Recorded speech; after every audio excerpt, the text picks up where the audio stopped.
Thank you so much for hosting us and having us here in the Founders Suite. You spend a lot of time here. Spend a lot of time here, a lot of emotions. If these walls could talk, they could tell you a lot of things. Cal and I sit, front row, and his mom sits right behind us, and it's a family affair in that little section, but lots of ups and downs, and we do it together. Yeah, it's football and family for you all. Yes.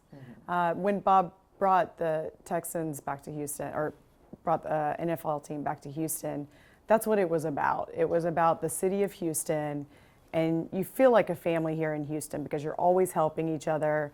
Natural disasters, whenever there's a need. It's one of the most giving cities to the community.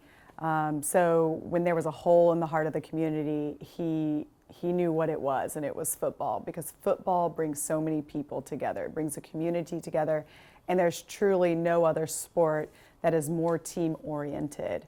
So you have the team on the field, but you have the team with the fans, and then you have us as a family. You have the team behind the scenes. I mean, it takes 4,000 people to make game day. Like, just think about that. I noticed in the parking lot, and it's an off day. In Yes. the parking lot, there's still so many cars, but that's people doing all the work to make Sunday happen. Absolutely. There are so many people that make every little thing happen. So everything you're experiencing here, it's because people have put thought, effort, time, everything into it to make sure you are having a good time. So your official role, other than I call you Chief Female Fan Leader, but your official role with the Houston Texans, you are the Vice President of the Houston Texans Foundation. What does that entail for you? Well, first and foremost, we give back to the community and the foundation. But a few years ago, we took a new approach to the foundation. In any giving situation, you can find yourself spread thin because you just keep giving to so many areas in need, and there's always areas in need. So we re-looked at it, evolved. Where can we make a difference? How do we know how to make a difference as an entire team? And what we do know is football. So we evolved into approaching communities with football through flag football, girls flag football. And by spring, we're going to be in 125 high schools, which is incredible. Congratulations. So the impact on the community and these young women, not just in learning the sport and playing the sport and being part of a team, but there's a mental health aspect, the confidence that it brings. And when we get UIL sanctioned, which I'm hoping we're the next one, that brings scholarship opportunities, which we're already seeing, not just in Texas, but around the nation. There's scholarship opportunities that offer girls something beyond high school, which is huge. Absolutely. And are you at the forefront of advocating for that UIL? Talk to me about how involved you are in seeking that for the sport right now. Well, to get UIL sanctioned, we needed to be in a certain amount of high schools. So with our efforts, plus Dallas has also made efforts in their communities to do this, we are all pushing the legislature to go ahead and allow us to do that. So we are on track to be sanctioned by spring. It's football, and it seems yet very female forward, and I assume that starts with Mrs. McNair, the other Mrs. McNair first. But why girls flag football when you were looking at an area to expand in the community and help? So we have opportunities for the boys in tackle, and we have that program in-house, and Brett has done an amazing job growing that program, where we have a showcase that allows colleges to come and see seniors. It's called a senior showcase. And there's been opportunities of a couple $100 million that have been handed out to these kids. That's a huge amount that has allowed boys to continue their education, but to also continue their dream, because we know how football can impact lives. So we want to copy that for the girls. So if we can give them the opportunity, and it's only growing, right? You have the Olympics coming. So it's an opportunity for girls to be given the same thing in their space. So it's girls flag football. So we just wanted to offer that opportunity to girls as well. What's the ultimate dream there with girls flag football? Would you like to see women have their own stadium and to have their own crowds of tens of thousands to come out and watch them as well? I don't know if we want to build another stadium for just the women. I think we can share the space, but the goal is to have, a pro league. Like, that would be, if we're talking about my dream, that would be my dream, is to see the women out there, to see men and women in the stands. I will say some of the biggest fans that I've seen in the stands watching these girls play is their dads, right? Their dads who may or may not have sons or have watched their sons play, but now they're getting to watch their daughters play. It's a different level of passion when it's their daughter. As we know, dads and daughters have a unique connection. Special connection. Yes. And you've witnessed that in your Yes. own household. You have a daughter. I understand that she plays flag football. She does. Yes. So all 4 of our kids play football. And all 4 of them have played flag at one point. But our daughter is 6 years old, and she is very, very passionate about flag football. She wants to be an Olympic flag player. That's her dream.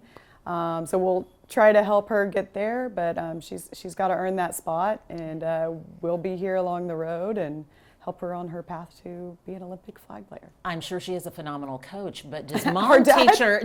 teach her any skills though? Because have you played flag football? Yes. I love the sport. In fact, 2 weeks ago we had a Lady Texans flag game right out here on the stadium floor, and it was, some of these girls had never played, didn't know what they were getting themselves into, but all of a sudden the competitive spirit comes out in them, and at the end of it, they could see why this is such a growing sport for females. There's a camaraderie that you feel with each other. You're having to work together. And with the dropout rates that we're seeing with girls by the time they get to high school in team sports, this is one of those sports that you could see really impacting these girls' lives and helping them continue to approach the games and stay in sports. And just creating opportunity. Absolutely. What position did you play? Quarterback.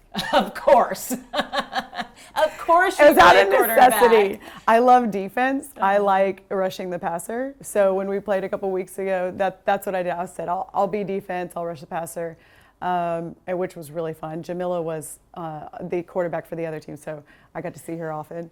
And so then the second half, they put me on offense, ran a trick play. I think I threw the ball twice. I had a great long completion, which was really fun. And This is exciting. So when I played in college, it was just necessity to play quarterback, but I enjoyed it. You enjoyed It's a lot of pressure.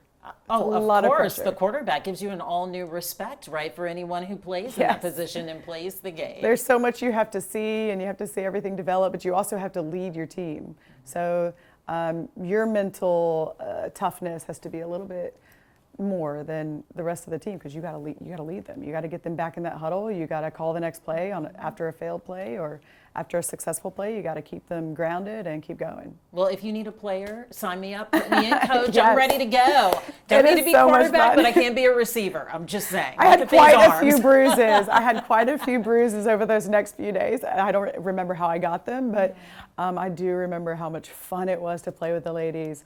How much we were just high-fiving, even our opponents. We were just so happy for each other and having the best time. It was really a good time. You are passionate about what you are doing in the community and with expanding girls flag football.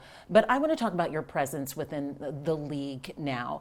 We are seeing more women in professional sports that have been dominated by men making those big decisions and being involved at the executive level. Have you seen and visibly witnessed the growth within the league and the women working in the league since you've been a part of it?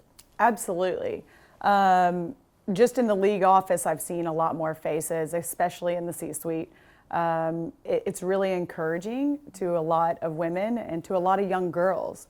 And it also encourages you, if you have an idea, you don't need to stay quiet. Just go talk to someone. Be fearless. Be fearless in your approach to, I know I can do this, so I'm going to try. And even if you fail, keep going, because somebody's going to see your talents and you're going to get elevated. We always say add value and the compensation will follow. And trust me, now we're being seen, women are being elevated because they earn it. Not because it's given to them, they're all earning it. And I respect so many women in this league, and it's really encouraging to see, especially for our daughters. And the opportunities are coming at the executive level, but also in the field now as well, too, in the form of coaching. Yes, form of coaching, form of referees, trainers. you name it, you're seeing them out there. The bench area doesn't look like what it used to. You're seeing a lot more female professionals in those spaces, and I think it's very encouraging. Mm-hmm. How encouraged are you by seeing that immediate growth right now? Where do you think it will go in the future as far as what these opportunities look like for women? I think women can create whatever space they want to be in, right? So where we are now, I never imagined this is what it would look like. For years I was at home with the babies, and then when my daughter started school, Cal said, "Babe, I would really love it if you could start coming with me, just seeing it from your eyes and your perspective," which you just need people like that to encourage you in your life.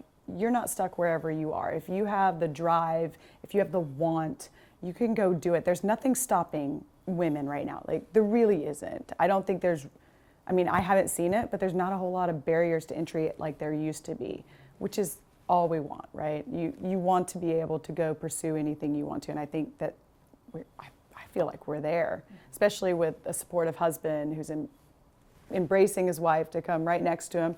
Not a lot of males would give up some of their space to do that and open their doors for that. And so kudos to Cal for really just not putting his ego first and putting the team first for what's best for all of us. And we work together as a team at the top, Cal, Janice, me, and that is throughout the whole organization. Everybody sees us. It's not one person calling all the shots.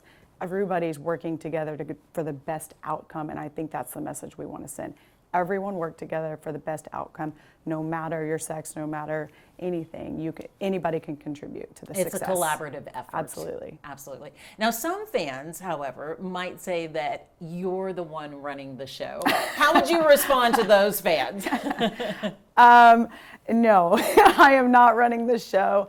That's a lot of pressure, and I think in any successful business, in any successful empire, if you will, it's not one person. And most of us that are in on these decisions know that it's a collaborative effort, know that it takes more than one person to do something. It's an entire vision and everybody working towards that vision. Now, I do realize that I'm probably more outspoken than Cal is, but Cal is very, very smart in that he likes to sit back, observe, and then make decisions. He's very good at that.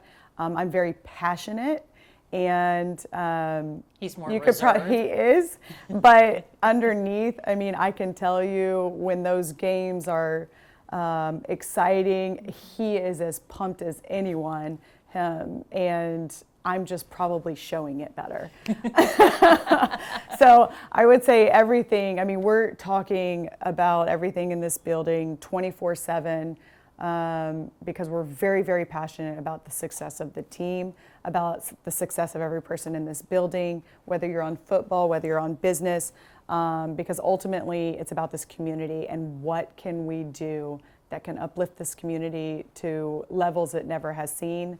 Well, that's winning a ring. And so we won't stop until we can get there, and that's our ultimate goal. So there's no turning it on and off with you and Cal. Do you leave football here at this stadium, or is it 24/7? It's 24/7 because there's a lot of management that goes into it, and sometimes there's no off hours. But when we're with our kids, we're with our kids. So if we're at their games, if we're with them at night, homework, driving with them, whatever it is, we're with our kids because we do understand that. Now, once they go to bed, there's a couple hours there that you may see us working again, but we love it, right? There's a passion behind it. If you're going to work in football, you better love football, and there's no real off hours. And we have people in this building that they're still working. If we're texting, they're still working as well. They're texting us. Everybody's working. And so, but it's because they love it, because they're as passionate as we are. Everybody wants to run through a wall to help this organization, and those are the type of people you love in your building because you know you can get something done. It doesn't feel like work when you love it this much. Right. Mm-hmm. Some days do. Like some days are a little harder, but it's okay because the adversity helps you get better. Yeah. Speaking of harder, it's been a tough start Yes. for the Texans this season. Yes. 0-3, that is a challenge. How are you dealing with the team standing right now where we are in both being a fan and then a part of the ownership family? And what needs to be done, Hannah? That's a loaded question, or maybe a few questions in there. As a fan, I did not see this happening. And ownership did not see this happening. As someone in this building who's watched all off season, who knew we were close last year and did everything we thought we needed to build it to a successful organization, did not see us at 0-3. But I know the people in this building. I know the people in that locker room, these coaches. I know how hard they're working to put a successful team on that field. And I still have faith in them. I still have faith in our quarterback. I still have faith in our coach. I still have faith in everybody on that field. They are giving it their all every week to bring a successful win to this team. And while we all feel very disappointed and upset, and those emotions right after that game and probably the next 24 hours, you're just going, what is going on? How can we fix this? What needs to happen? And there's a lot of raw emotion that comes out, which I'm sure our fans feel, I'm sure the community feels, and we're all upset. It's not what we want. We're not okay with it. We're not satisfied with it. So for anyone out there wondering if we're affected by this or if we're just okay with losing, no, we're not okay. And we're spending even more hours now trying to figure out what are we missing? What's this component that can't help it? We're not finishing games to get that W. So I know everyone is working hard and having conversations and trying to figure out how to do it. Mm-hmm. What do you think fans, that Monday afterward with fans, are you staying off of social media? Are you like, I'm staying at home, I'm going to avoid the fans today? Because I'm sure you're highly recognizable, right? So if Hannah goes somewhere, people are going to recognize you. Are you like, okay, Monday I'm going to stay in and just work from home? What are those Mondays like for you after those tough losses? The best part is I'm not on social media. So I can get into my own frame of mind without influence. But look, I don't need social media to tell me how to feel on this. It's devastating every game we lose. It's a gut punch and what happened, and you're just going over everything in your head. Yes, going in public is hard, but I also feel their passion, and I'm thankful for their passion because we would not be here without that passion. And I understand the raw feelings. I have them too, very raw. But I want to encourage the fans, please stick with us. Like, I promise you, we're trying everything, we're doing everything, we're looking in every corner to try to bring winning football here to Houston. What are those conversations like with the players at this time, you and Cal, when you interact with them? What are those conversations like? Encouragement. If they need to talk with us or anyone, we're right here. I think just a lot of encouragement because we know these guys. We know their talent. We know how hard they work to be here. And we know the type of mentality they have because D'Amico, he brings in tough mental guys that he knows can compete. And they're all very talented. So we just have to, take a step back after that 24 hours and go, all right, refocus, encourage, and encourage them to focus on the next game. Yeah. I want to talk about the female fandom now with the Texans fans. The female fandom is strong. Yours Huge. Truly included. Yeah. Happy to represent Houston Texans. It must make you proud to see all of the women at all different ages who are Texans fans. Oh, it is so much fun. I love the female fans because it's like we have a connection. for so many years, it was always shown that men were the biggest fans, but I will have you know, over 50% of Texans fans are female. How about that? Which is so much fun. And as far as what age they are, my daughter has now converted so many girls in her classroom who don't know what football is, and they're just Texans fans because Hunter loves CJ, right? Well, Hunter loves CJ, Mom, so I need to get a jersey. And they're like, CJ, and the Texans, Mom. So these are little 6-year-old girls, which is so much fun to hear about. And little boys as well in her classroom that they're all of a sudden CJ fans because this other 6-year-old girl in their class is obsessed with him. It's infectious. So, and she gets to tell them about him, you know, and it just knowing players on a human level. And I think that you could see that in these children, like they just love him. They don't know what he's doing out there. They just love him, which is so much fun. Yeah. And you start that at a young age. And I think, if I'm not mistaken, you create lifelong fans in the youth before the age of 12, it may be. So they all of a sudden have a team stuck in their head, and then all of a sudden you have a lifelong fan. It happened to you, I assume. Well, the Texans were not here when I was your that original young. team, but I bet I know another team that you were Yes. cheering for and a fan of back in the day. Yes, I loved Warren Moon. Oh my goodness, loved did him. not, right? He was phenomenal, just really inspiring player, fun to watch, and brought a lot of joy to this town, along with all the other guys, Bruce Matthews and Dan Pastorini. So there's so many legends Yes, to name there. yes. There are. Looking forward to the future, what excites you about the Houston Texans and the city of Houston?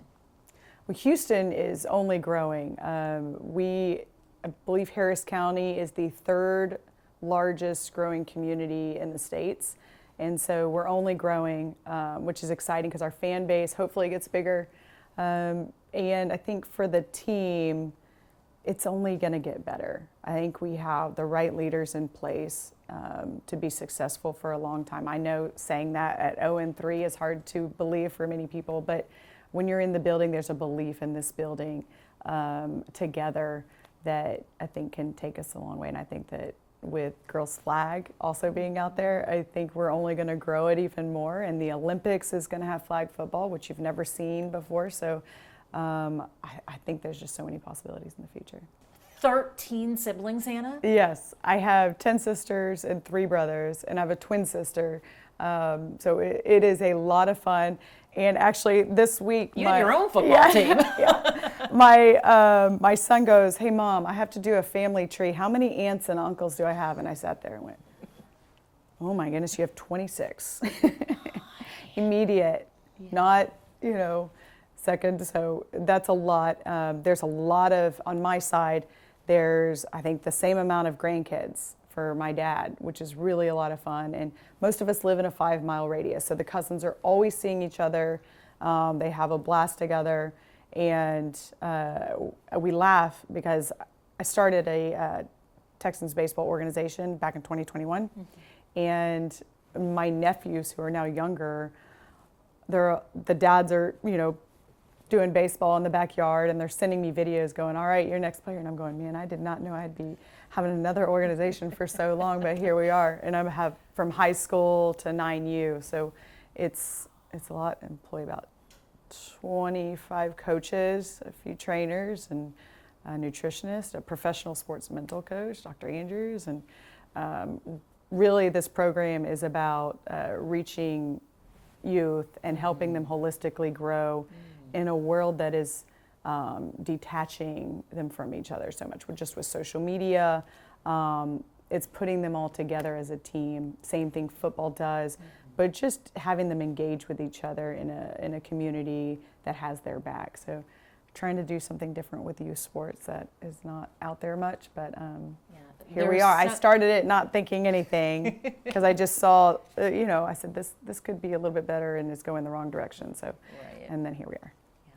Life lessons that sports teaches. So did you and your siblings, were you big into sports? Did you play sports growing up yourself? We know that you did flag football, but what other sports, if any sports, did you play? Basketball and swimming. And I did a lot of it before high school, but really my main sports was basketball and swimming. basketball. And what position in basketball? Point guard. Oh, of course. I'm too short for anything else. I love it. And so did you have instant teammates with the family since you had so many Absolutely. siblings? Yes. Yes, and the neighborhood usually came over to our house because you could have any sort of game you wanted to start. With 11 players, you could have whatever you needed to. You could have 5-on-5 basketball. You could play flag. You could play soccer. You could play anything you wanted to. We were there. A race. I mean, you could have a carnival and have all sorts of relay races. It was we did. And my older sister would have a concession stand that she would sell things at that she cooked so she could make money. Like, I'm telling you, it was a full-on show. We had everything. And it's so interesting because with the Texans, we have Reading with a Pro that we do on Tuesdays in 3 communities. And one of them is Greens Point, which is where I grew up. Really? So, yeah, so Imperial Valley. I grew up in Spring, so Did not you? too far Okay, well, from I you. ended up moving there. Really? Yes. I went to Spring High School. Did you? I lived over in Klein area. Yes, Yeah. yes. So lived over in Greens Point, and so that's where I first remember my sister doing a carnival with the neighborhood kids coming over and buying her snacks or whatever she Love the pulled. concession stand. Oh, it was so great. It was so great. Oh my God, you all were destined to be in this business. Concession stand. Destined. Knew it a long time ago. Oh my goodness. And I can imagine that this suite fills up with family on Yes. Sunday as well too. Might Family, be hard to get other people yeah. in but once you invite all the family. Well, that's a separate space. So there's not really a lot of kids in here. We have a little smaller suite where our kids go. But in here is a lot of friends, old friends of Bob and Janice's, which is always great to see because they've been a part of this since the beginning. There's really a group of them that it's special to see every week. And we just are so thankful for their support. And so, yeah, mostly friends and some family, yeah.